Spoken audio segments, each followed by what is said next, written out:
우리가 잘 아는 말씀이죠. 우리 사도 바울은 이 갈라디아서를 통해서 이 그리스도 안에서 의롭게 된다고 하는 이런 사실을 우리에게 아주 계속해서 말씀을 하고 있습니다.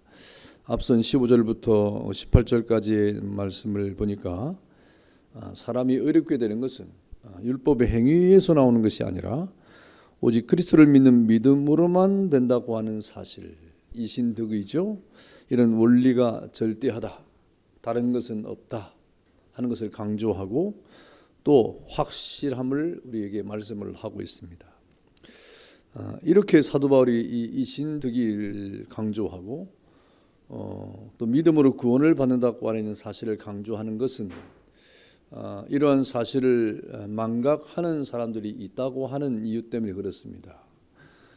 그래서 초대교회도 그렇고 지금도 마찬가지죠. 지금도 믿음으로 구원을 받는다, 믿음으로 우리가 다시 산다고 하는, 의롭게 된다고 하는 이러한 믿음을 가지고 이 땅을 살아가는 그런 사람이 있는 반면에 어떤 행위를 통해서 자꾸 이렇게 구원에 이르려고 하는 이런 것도 있게 되는 것입니다. 그러면서 19절과 21절은 이러한 사실을 바탕으로 사도 바울 자신의 간증이죠. 믿음 안에서만이 사는 자신의 굳은 확신을 천명하면서 율법주의에 대한 부당함을 강조를 하고 있습니다. 여러분, 이 그리스도 안에서의 믿음은 철저하게 율법주의를 배격한다는 것이죠. 철저하게 율법주의를 배격하는 이유가 뭡니까? 율법을 다시 세워서 율법으로 의롭다 여김을 받는다고 하는 것은 예수님의 죽음을 헛되이 하는 것이라 이 말입니다. 그리고 하나님의 은혜를 폐하는 것이 된다. 이거 아주 심각한 것이죠. 율법을 다시 세워서 율법으로 우리가 의롭게 된다고 하는 것 자체는 율법 아래 오셔서 그 율법을 완성하기 위해서 십자가에 죽으신 예수님의 그 은혜를 우리가 헛되이 하는 것입니다. 죽음을 헛되이 하는 것이다. 사도 바울의 주장이죠. 그러면서 예수 그리스도께서 이 땅에 오시는 것이 하나님의 사랑인데 그 사랑을 폐하게 하는 것이다 하는 이 심각한 문제가 대두가 되는 것이죠. 그래서 사도 바울은 아주 율법주의를, 그것이 잘못됐다고 하는 것을, 부당하다고 하는 것을 아주 강조를 많이 했습니다. 그래서 오늘 본문은 사도 바울이 자신이 거듭나서 그리스도 안에 있는 이 실존에 대해서 언급하는 아주 유명한, 그러면서 널리 알려진 그런 암송의 구절인데, 이 말씀을 통해서 이 사도 바울이 하는 말이 무엇입니까? 이 예수님께서 이 육신적으로 십자가를 지심으로 일어난 이 사건이 자신 안에서는 영적으로 지금 일어나고 있다 이 말이에요. 실제적으로 예수님 십자가의 상에 돌아가신 이 사건이 나에게는 어떻게 적용이 되느냐 하고 할 때 내 영 안에서 이런 일들이 지금 새롭게 일어나고 있다 하는 것을 강조하고 있는 겁니다. 여러분, 물론 내용은 다르지만 이 그리스도의 십자가 사건이 이 모든 인류에 대한 죄 사함의 그런 사건이었다고 하면 사도 바울에게 와서서는 율법과 죄에 대한 죽음으로 지금 변하고 있다는 것이죠. 예수 그리스도의 십자가의 사건이 나에게 적용될 때는 죄로부터의 자유, 율법으로부터의 자유, 율법과 죄로부터의 죽음. 그래서 내가 율법에 대해서는 죽었다 이렇게 선언하는 거예요. 예수님이 십자가상에서 돌아가신 것이 우리 모든 인류에 대한 죄를 위한 것임을 깨달을 때 나에게 적용하면 나도 율법으로 말미암아 예수를 믿을 때 죄에 대해서 죽었다. 다시 말하면 상관이 없다는 말입니다. 이렇게 자신에게 적용을 하고 있는 겁니다. 그리고 그리스도께서 십자가의 고난을 당하셨던 것처럼 바울 역시 고난 가운데 자기를 부인하면서 십자가의 길을 가야 되고 또 가고 있음을 말하고 있고, 그리고 십자가의 고난 뒤에는 영광이 예비되어 있다 하는 것을 지금 바라보고 있는 믿음의 고백이 되는 것입니다. 그러면 우리는 여전히 우리 죄의 연약에 노출되어 살아가고 있는 죄인임이 틀림이 없죠. 그래서 우리가 그리스도 안에서 구원을 받았는데 우리 몸 안에는 두 주인이 있는 것처럼 여겨지는 것이 사도 바울의 고백이에요. 내가 예수를 믿었는데 그리스도 안에서 내가 살아가고 있는데 그 그리스도만을 위해서 살으려고 노력하고 있는 것 같은데 가만히 보니까 내 안에는 두 주인이 여전히 존재하고 있다 하는 것을 발견하게 되는 것입니다. 여러분, 우리가 우리 안에 육신적으로 살아갈 때는 죄와 그리고 이 마귀의 종으로 살았지 않습니까? 그래서 죄가 이끄는 대로, 사탄이 이끄는 대로, 마귀가 이끄는 대로 우리는 끌려다니면서 죄의 사슬에 벗어나지 못하고 살았다고 하는 것입니다. 그러나 우리가 예수를 만나고 이제 주님을 믿는 이후부터는 주님이 우리의 주인이 되어서 우리가 살아가는데, 그래서 온전히 우리가 주님의 종으로, 온전히 주님만이 나의 주인으로 여기고 살아가는 것 같은데 가만히 보니까 여전히 다른 주인이 또 우리 아래 있었다. 이 사도 바울의 발견이에요. 여러분, 이런 것들을 우리가 발견해야 됩니다. 우리가 온전히 주님만을 믿고 살아간다고 하는 그런 고백 속에 살아가지만, 주님만이 나의 주인이라고 우리가 고백하지만 가만히 보면 어느 순간에 또 나에게 다른 주인이 나의 삶을 주장하려고 하는 그런 이 일들이 우리 안에 벌어지고 있음을 여러분은 발견을 해야 된다는 것입니다. 구원받은 하나님의 사람, 의의 사람, 예수님의 종된 사람이 이 땅에 살아갈 때 이 한 몸의 새로운 거룩한 은혜로 주님이 나에게 주인이 되었는데, 그런데 이상하게도 또 다른 주인이 나를 이렇게 주장하려고 하는 일이 벌어진다고 하는 것입니다. 에베소 1장 7절에 보니까 우리는 이미 그리스도 안에서 그 은혜의 풍성함을 따라 그 피로 말미암아 속량 곧 죄 사함을 받았다 그랬습니다. 이미 우리는 바뀌었다 이 말입니다.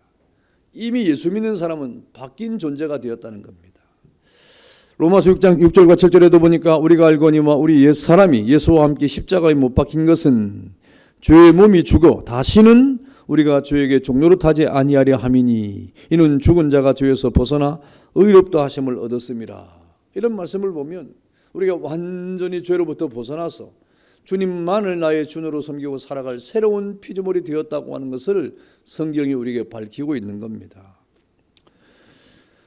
그래서 우리는 예수와 함께 이 겉사람을 십자가에 못 박고 속사람의 거룩함을 통해서 의롭다함을 입고 주님을 따라 살겠다고 하는 이러한 고민들을 하고 있지 않습니까? 고백들을 하고 있지 않습니까? 그런데 어느 순간에 또 주인이 바뀐 거예요. 주님이 나의 주인인 것처럼 살아가는데 어느 순간에 보니까 내 주인이 또 바뀌어 있어요. 이런 이 영적인 혼란과 육신적인 혼란 속에 우리가 살아가고 있다는 것입니다. 왜 이런 일이 벌어집니까? 우리가 예수를 믿고 나면 우리가 주님을 주인으로 섬기려고 하면 옛 주인이 자꾸 방해를 한다 이 말입니다. 옛 주인이 자꾸 방해를 하는 것이죠. 그래서 예수 믿고 평안과 평강 가운데 살아가려고 하는데 여전히 우리에게 불신의 마음을 이렇게 뿌려놓고 또 원망과 불평의 마음을 뿌려놓는 이런 일들이 생기는 것입니다. 그래서 예수 믿고 우리의 속사람은 굉장히 희망을 가지고 또 꿈을 꾸고 믿음을 가지고 소망이 넘치는 삶을 이렇게 살아가려고 하지만, 그러나 우리 겉사람이라고 하는 이러한 육신의 삶을 통해서 이 세상과 마귀와 이 모든 이 죄의 이 근원들이 자주 우리를 넘어뜨리게 하는 일들이 생긴다고 하는 것입니다. 그래서 사실상 우리 신앙생활은 끝이 없는 싸움이 벌어지는 거예요. 우리 속에서 끝이 없는 싸움이 벌어지는 거예요. 여러분, 싸움은 누가 이길까요? 여러분 싸워봤습니까? 싸울 때 누가 이겨요? 끝까지 싸우는 사람이 이기는 거예요. 싸우다 제가 TV를 보니까 조그만한 닭이에요. 닭. 외국 동남아 같아. 닭인 닭하고 뭐 송아지인가 이렇게 막 싸우는데, 송아지는 크니까 이렇게 하면 막 닭이 금방 죽을 거 아닙니까? 그러니까 마음대로 못 해요. 살짝. 닭은 온 힘을 다해서 막 쪼아댑니다. 그러니까 나중에 송아지가 도망가는 거예요. 기가 막혀가지고. 힘은 송아지가 훨씬 세죠. 한번 퍽 하면 뭐 닭이 견디겠습니까? 한번 문대버리면 닭이 살겠습니까? 그런데 송아지는 이렇게 하면 죽을 것 같으니까 살짝 이렇게 하는 거예요. 근데 닭은 온 힘을 당해서 막 쪼아대니까 아프잖아요. 그러니까 송아지가 도망가 버렸어요. 그러니까 닭이 막 쫓아내면 송아지는 그 다음부터 도망다닙니다. 싸움은 누가 이깁니까? 싸움 닭입니까? 싸움은 누가 이겨요? 끝까지 싸우는 사람이 이기는 거예요. 여러분 영적으로 승리하려고 하면 여러분이 영혼이 끝까지 잘 싸워야 돼요. 잘 싸우다가 그만 이쯤 하면 되겠지 하고 영을 풀어버리고 영의 힘을 빼버리고, 우리가 이렇게 이 세상 속에서 영의 힘과 능력을 배제해버리면 그만 우리는 그 육으로 지는 겁니다.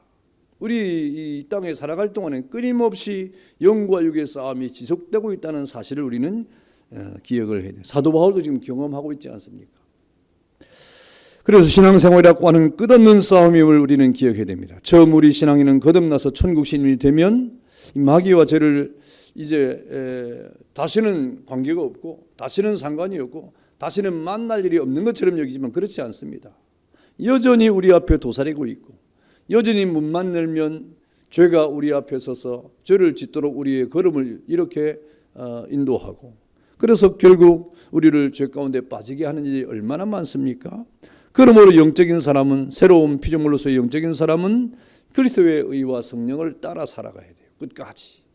끝까지 예수님을 따라 살아야 되고, 끝까지 의를 따라 살아야 되고, 끝까지 성령을 따라 살아가야 되는 거예요.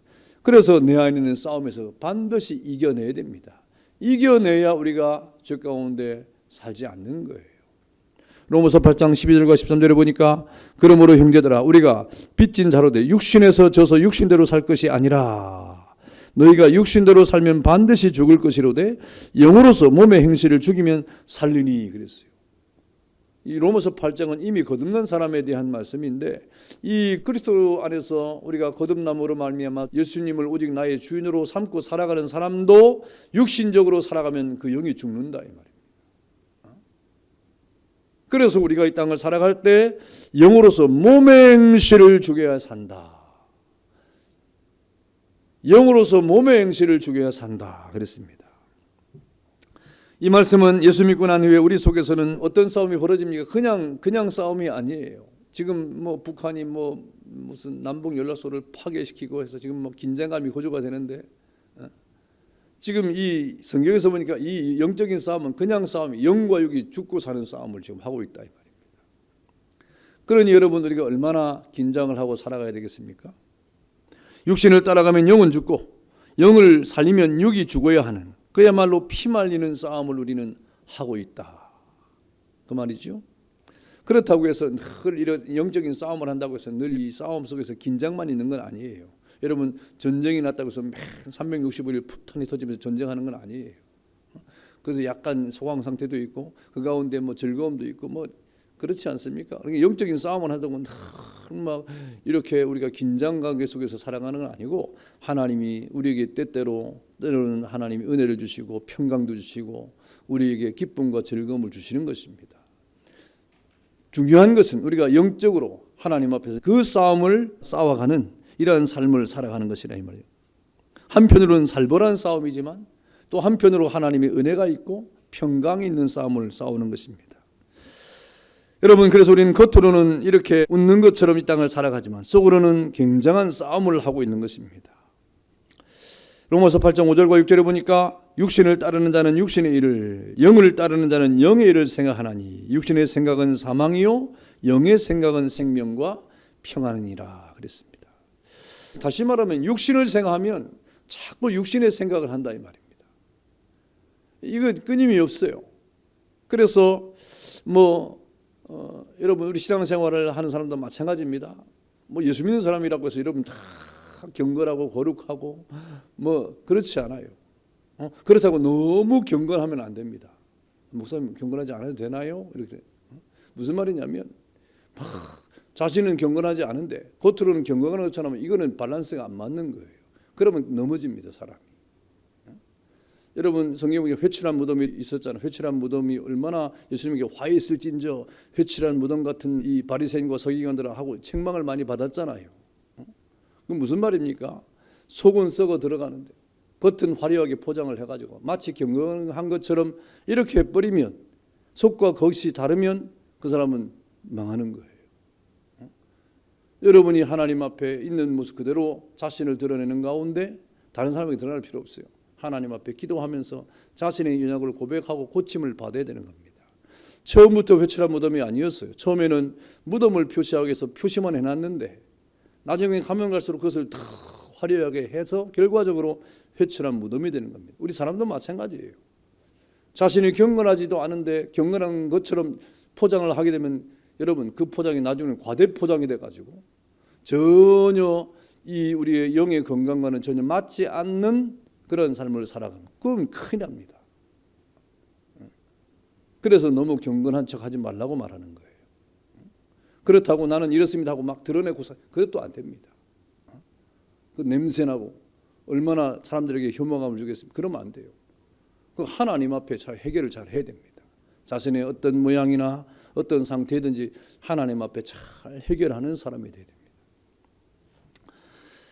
여러분, 그래서 육신의 일을 생각하고 육신을 좋아하면 어느덧 우리는 어떻게 됩니까? 세상 쾌락을 쫓아가는 사람이 되고 마는 것이죠. 그래서 결국에는 어떻게 됩니까? 이 육신의 생각은 결국 하나님을 떠나게 되는 거예요. 처음에 우리가 이렇게 예배드리는 것이나 기도 생활이나 마찬가지입니다. 기도 생활도 어느 순간에 잠깐 힘들다 피곤하다 하면서 잠깐 쉬는 사이에 그만 우리는 기도 생활 안 하게 되는 자리에 가버립니다. 예배도 마찬가지입니다. 예배도 오늘은 좀 한번 쉬어보자. 너무 오늘 하루 너무 바빴다. 그런 마음이 샥 들어와가지고 오늘은 집에 가서 하루 쉬면 다음에 더 잘 드려야지. 그런 생각을 가지고 한 번 쉬면 그 다음부터는 계속 쉬는 거예요. 그 자리에 가 있어요 벌써.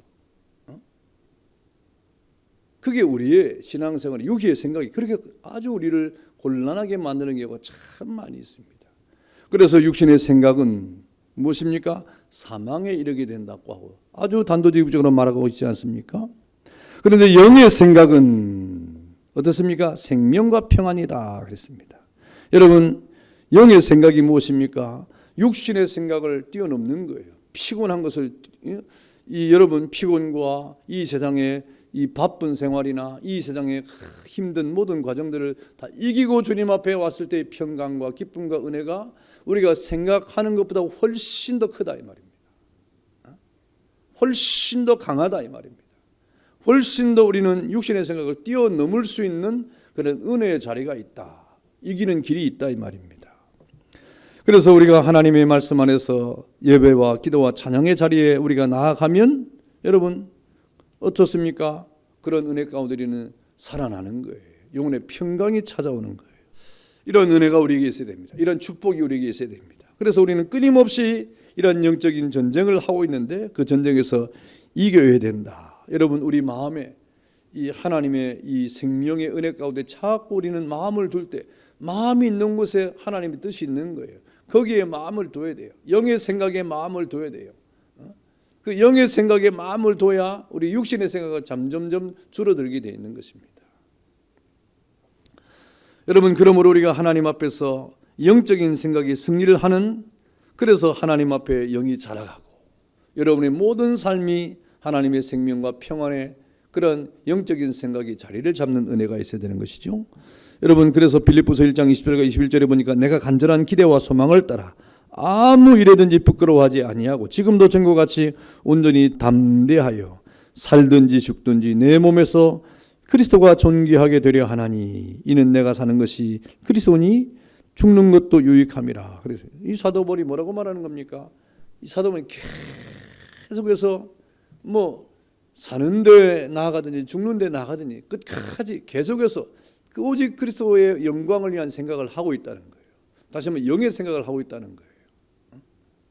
현실은 죽음의 길인데 그럼에도 불구하고 그 자리에서도 영의 생각을 끊임없이 한다는 말입니다. 여러분 오늘 사도 바울이 이렇게 빌립보서 1장에 이런 고백을 하면 영적으로 굉장히 성장한 사람이죠. 그런데 우리가 보통 어떻습니까? 지금 현실적으로 우리가 이 신약세를 살아갈 동안 이렇게 사도 바울처럼 영적으로 충만한 은혜 가운데 죽음에 이르는 길에서나 또 우리가 이 땅에 사는 길에서나 어떤 길에서든지 그야말로 오직 예수 그리스도만 영적으로 생각하고 살아가는 사람이 몇 명이나 될까라고 생각하면 참 암담합니다. 그런데 오늘 사도 바울이 그렇게 말하고 있는 것입니다. 우리가 이 땅을 살아갈 동안에 살든지 죽든지 내 몸에서 그리스도가 존귀하게 되는 영적인 생각을 나는 끝까지 하는 것이다. 내가 사는 것도 그리스도고 내가 죽는 것도 그리스도의 영광을 위한 것이다. 이렇게 지금 말하고 있지 않습니까? 그래서 우리가 이 땅을 살아갈 동안에 이런 고백을 한다고 하면 이 육신은 꼼짝 못해. 이런 생각을 가진 사람은 육신이 꼼짝 못하는 거예요. 영이 충만한 사람이 되는 거예요. 여러분 그러면 영이 충만한 사람이 될 때 찾아오는 그 기쁨과 감사와 평안은 그 어떤 것으로도 비교할 수 없는 여러분 이런 체험을 해봐야 돼요. 이런 은혜를 받아봐야 돼요. 이런 기쁨이 얼마나 큰 것인가를 깨달아야 돼요. 이런 즐거움이 얼마나 우리 속에서 새 힘과 활력과 소망을 주는가를 우리가 깨달아야 됩니다. 사도 바울은 그래서 이 기쁨으로 선교한 겁니다. 이 즐거움으로 주의 복음을 전한 겁니다. 이러한 충만한 은혜로 죽음의 자리에까지도 나간 거예요. 빌립보 감옥에서 사도 바울이 기도하는 것이 그냥 기도하겠습니까? 보통 사람은 기도 못합니다. 보통 사람은 즐거워할 수가 없습니다. 찬양이 안 됩니다. 여러분, 그때 사도 바울의 형편이 매를 맞아가지고 초죽음이 되어가지고 감옥에 갇힌 것 아닙니까? 그때 무슨 찬양이 나오겠어요? 무슨 감사가 나오겠어요? 무슨 은혜가 있겠어요 거기에? 육신적으로 맞아가지고 힘도 없고, 우리가 한두 시간 운동해도 얼마나 힘든데, 그렇게 초죽음이 되는데 무슨 힘이 있겠어요? 무슨 찬양할 맛이 나겠어요? 무슨 기쁨이 있겠어요? 그런데 그 빌립보 감옥에서 사도 바울 일행이 찬양을 하지 않습니까? 기도를 하지 않습니까? 이거는 본 마음이 사람 마음이 아니에요. 성령의 충만함 속에서 영이 충만한 가운데 영과 육의 싸움에서 늘 영이 이긴 사람의 삶이 그렇게 되는 겁니다. 여러분, 이 땅에 살아갈 동안에 여러분의 삶이 힘들고 어렵고 괴롭고 때로는 바쁜 일정 속에서도 우리가 이렇게 영이 승리할 수 있는 그런 이유가 어디 있겠습니까? 바로 영이 육을 이길 때 가는 겁니다. 그렇게 영의 삶이 유익한 거예요. 여러분, 예수님이 나의 주인이 되기 위해서 여러분은 그러므로 끝까지 싸워 이겨야 됩니다. 여러분, 예수님이 마음의 주인이 되기까지 우리는 항상 싸워야 되는데, 바로 우리가 그리스도와 함께 십자가에 죽었다는 것을 알게 될 때까지, 그리고 그 은혜 가운데 우리가 다시 산다고 하는 그런 거룩한 영광을 얻을 때까지 싸워야 되는 겁니다. 영으로 싸워야 돼요. 여러분, 어떨 때 싸움이 계속되겠습니까? 비슷할 때 계속되는 겁니다. 영과 영이 힘이 약하면 계속 지면서 사는 것이고, 비슷하면 계속 싸우는 거예요. 영이 월등히 이기면요, 육은 싸움을 걸지 못합니다. 갈라디아서 5장 24절에 보니까 그리스도 예수의 사람들은 육체와 함께 그 정욕과 탐심을 십자가에 못 박았느니라 그랬습니다. 정욕과 탐심이라고 하는 것은 여러분, 우리 안에서 육신의 생각으로 일어나는 것들인데, 여러분, 이런 것들이 영으로 충만한 사람을 도무지 이길 수 없다, 이렇게 말하는 것이죠. 무슨 말입니까? 그리스도 예수의 사람들, 다시 말해 영적으로 충만한 사람들은 육체와 함께 그 정욕과 탐심이 도무지 이기지 못한다 이 말입니다. 이길 수가 없다 이 말입니다. 여러분, 그것이 없어서 이기지 못하는 게 아니에요. 정욕이 없기 때문이 아닙니다. 탐심이 없기 때문이 아닙니다. 탐심이 다 사람마다 있어요. 정욕이 다 사람마다 있어요. 욕심이 사람마다 다 있습니다. 없는 게 아니에요. 다 있는데 영의 사람에게서는 그것이 힘을 못 쓰는 이유는 이미 힘이 다 빠졌어요. 이빨이 다 빠져버렸다 이 말입니다. 싸움의 대상이 될 수가 없다는 말이죠. 여러분, 우리가 잘 알고 있는 이 철로 역정을 잘 알고 있습니까? 거기에 등장하는 순례자가 나오죠. 그 순례자가 크리스찬입니다. 기독인이죠. 그 기독인이 천국을 향하여 여행을 하는 것이 철로 역정의 내용인데, 그가 여러 경로를 통해서 이제 이 천국에 가는데, 마지막 이 천국에 가는 그 문에 이렇게 이빨을 드러내면서 아주 무시무시한 사자가 위협을 하면서 그 길을 못 가게 하지 않습니까? 그래서 이 순례자가 멈췄어요. 지나갈 수가 없는 거예요. 공포스러워가지고. 그래서 또 기도하지 않습니까? 그랬더니 기도 가운데 평강을 얻어서 가만히 보니까 그 포효 소리는 우렁차고 엄청나게 이 위협적이고 이렇게 아주 두려움과 겁을 주는데, 가만히 보니까 묶여 있는 거예요. 그 길을 지나가도 아무 이상이 없는 거예요. 우리의 삶이 그렇다는 말입니다. 다시 말하면 이 땅에 우리에게 공포스럽게 하고, 또 우리에게 여러 가지 죄악에 물들게 하는 탐심과 욕심과 그런 여러 가지 정욕이 우리에게 없지는 않으나, 그런 것들이 힘을 못 쓰는 이유는 하나님의 은혜 안에서 평강과 은혜가 더 충만한 영의 사람이 되기 때문이다 하는 것입니다. 여러분, 이렇게 우리는 이 땅을 살아갈 동안에 예수님만이 나의 주인이 되기 위해서 우리는 싸우고, 그 싸움에서 분명히 이겨야 되는데 누가 이기느냐? 영의 사람이 이기는 겁니다. 영적으로 충만한 사람이. 그래서 이 땅에 그런 것들이 결코 싸움의 대상이 될 수 없는 영의 충만한 은혜까지, 그것이 바로 그리스도의 장성한 분량에 이르도록 성장하는 것입니다.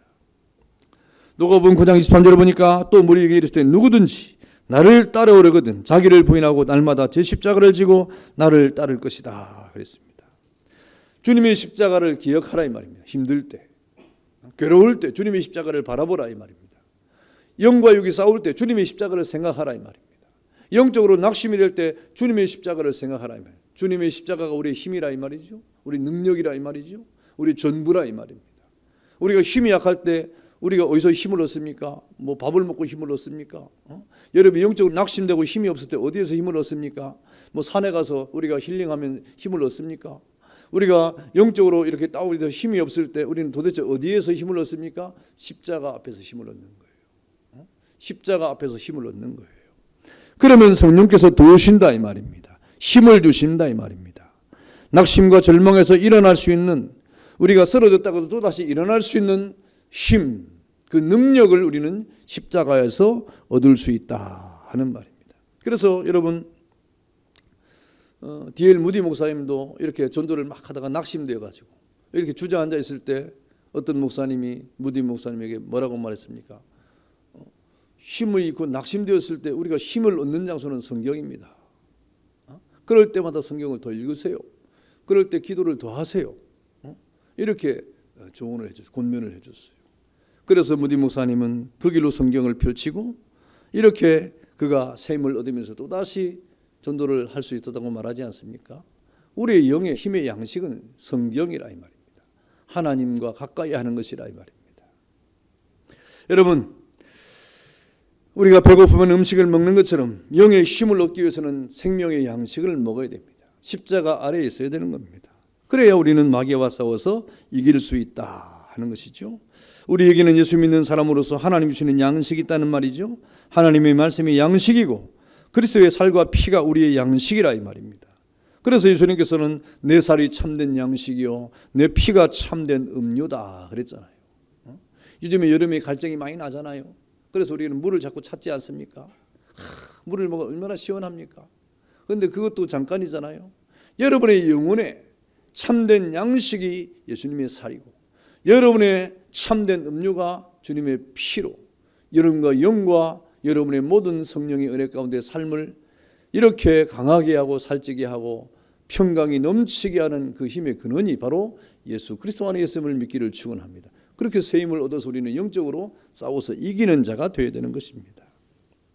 그래서 오늘 본문에 이렇게 하나님 편에 서서 힘이 생겨 점점점 육체적인 나를 굴복시키는 가운데 내 안에 예수님이 사시도록 하는 그런 거룩한 은혜 가운데 사도 바울이 고백을 하지 않습니까? 이 체험적인 고백이에요. 내 안에 내가 사는 것이 아니라 이거 내 안에 나락과는 육신적 삶을 말하는 겁니다. 내 안에 육신이 더 이상 살지 않는 것처럼 살 수 있는 유일한 길은 내 안에 그리스도께서 사시는 것이다. 영적으로 승리하는 삶이라고 하는 것은 내 마음대로 사는 것이 아니라 예수님의 뜻대로 사는 것이라 이 말입니다. 내가 원하는 대로 사는 것이 아니라 예수님이 원하는 대로 생각하고 사는 것이다 라고 지금 고백을 하는 겁니다. 그래서 본문에 보니까 내가 그리스도와 함께 십자가에 못 박혔나니 그런즉 이제는 내가 사는 것이 아니요 오직 내 안에 그리스도께서 사시는 것이다. 이제 내가 육체 가운데 사는 것은 비록 우리가 육체에 살지만 이 말이죠. 핸디캡이 많은 연약이 많은 언제든지 육신으로 돌아갈 수밖에 없는 그런 연약한 육신을 가지고 살고 있지만 그러나 나를 사랑하사 나를 위해서 자기 자신을 버리신 하나님의 아들을 믿는 믿음 안에서 내가 살 때 내 안에서는 예수님이 사시는 것으로 내가 살아갈 수 있다고 말을 하고 있는 거예요. 우리 영의 승리, 믿음의 승리, 우리의 삶의 승리는 바로 여기에 비결이 있다 이 말입니다. 여러분, 나의 주인이 누구냐고 하는 것을 우리 사도 바울은 이렇게 아주 분명하게 말씀을 하고 있는 겁니다. 예수님께서 나의 주인이 되시면 여러분 그 주인은 그냥 우리에게 찾아오시는 것이 아니라 바로 당신의 소유물을 가지고 오시는 겁니다.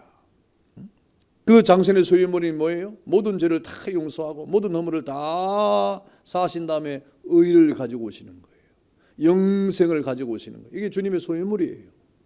내 안에 예수님이 사시면 예수님의 것을 가지고 오시는데 예수님이 우리에게 오실 때 그냥 뭐 아무것도 안 가져오고 내가 그냥 잠깐 살고 갈란다 이렇게 오시겠어요? 아니요. 예수님의 것을 가지고 오신다 이 말이에요.